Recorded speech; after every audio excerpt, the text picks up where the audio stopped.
Olá galera, eu sou a Mariana. E eu sou a Gabriele. Hoje nós vamos falar um pouquinho sobre uma breve história, um resumo, de como foi a história da contabilidade desde a era primitiva.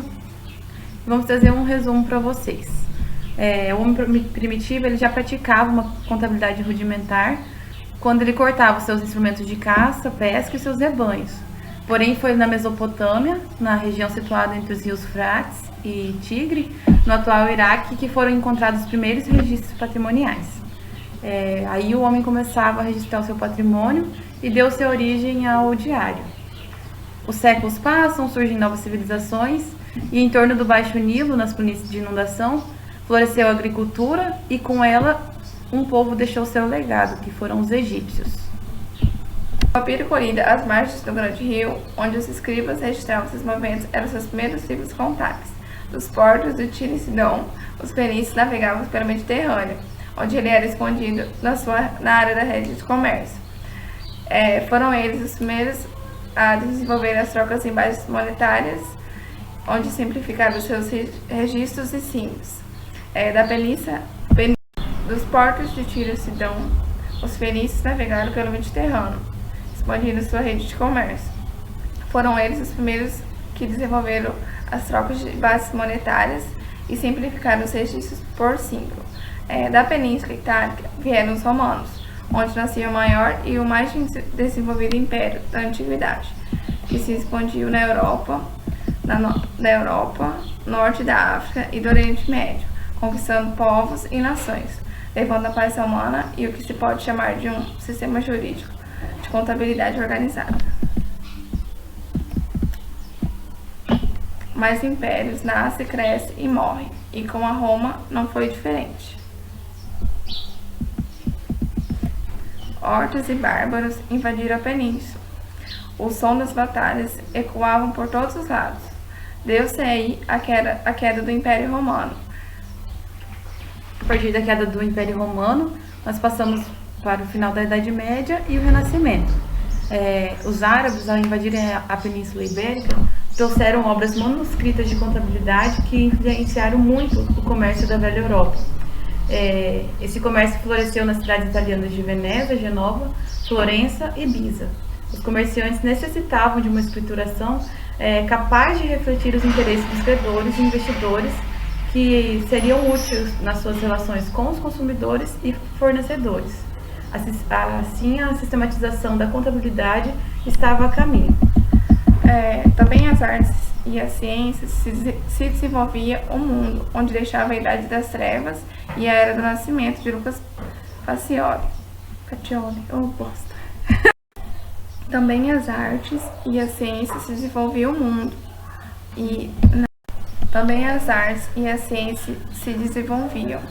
o mundo deixava a Idade das Trevas, a Era do Nascimento e com ele a figura de Lucas Pacioli. Frade franciscano, foi o autor da obra que se expõe os métodos das partidas dobradas, que foi o princípio contábil segundo qual todo lançamento de crédito numa conta que faz com que surja outra conta, onde é registrada a mesma importância do débito. No ano de 1500 foi o descobrimento do Brasil. Então, nesse descobrimento da contabilidade no Brasil, ela surgiu com a instituição do governo geral, quando chegaram os provedores da fazenda que acumulavam este cargo como contador. Então, foi aí que nomearam o cargo de contador. Eram os nossos primeiros colegas no Brasil. Com o desenvolvimento da colônia, cartas régias passaram a regulamentar os princípios contábeis e, a partir daí, instituíram os cargos e funções na administração fazendária. Em Portugal, em 1770, foi baixada a lei que regulamentava o exercício da profissão contábil. A partir da vinda da família real para o Brasil, iniciava o ensino contábil em terras brasileiras, com a instalação em 1810 da aula do comércio da corte. A partir daí, novas escolas eram fundadas, disseminando o ensino e desenvolvendo normas e métodos. A mais antiga instituição profissional e cultural da ciência contábil no Brasil é a Associação dos Guarda-Livros da Corte, que foi fundada em 18 de abril de 1969, na cidade do Rio de Janeiro. Para chegarmos onde estamos hoje, muitos séculos se passaram. Chegamos no século XX. Em 1905, os diplomas do Rio de Janeiro e da Escola Prática de Comércio de São Paulo eram reconhecidos como oficiais. De lá para cá, a fundação das associações profissionais, sindicatos e institutos, em todos esses organismos estava o fio condutor que levaria à criação dos conselhos federais e regionais de contabilidade. Em 1924, realizava-se no Rio de Janeiro o primeiro Congresso Brasileiro de Contabilidade, que foi enfático ao recomendar a renovação de uma lei para regulamentar o exercício da profissão. Mas para chegar até esse objetivo, foi preciso uma grande luta em que não faltavam idas e voltas em um projeto que eram apresentados e não apreciados. Finalmente, o presidente Eunico Gaspar Dutra, através do decreto da Lei 9.295, de 46, reconhecia uma das profissões mais antigas do Brasil. Devemos tudo isso até na cidade de homens como o professor Francisco Dáurea, professor Frederico Hermann, o senador João Lira, professor Hilaro Franco e outros, que com seu trabalho incansável ajudaram a consolidar a profissão.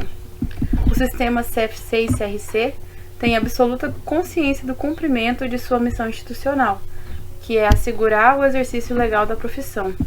Afinal, são mais de 400 mil profissionais de contabilidade em todo o território nacional.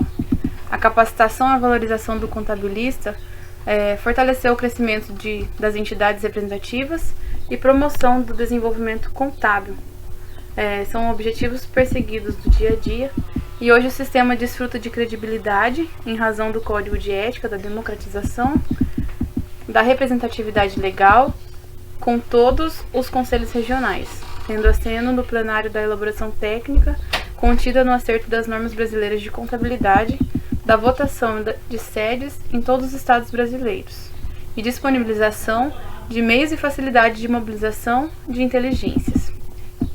A busca do autoconhecimento vem sendo alcançada com a promoção de encontros com a classe, com a própria classe e com os exércitos brasileiros de contabilidade, lançando luzes sobre o fazer contábil adotado no Brasil.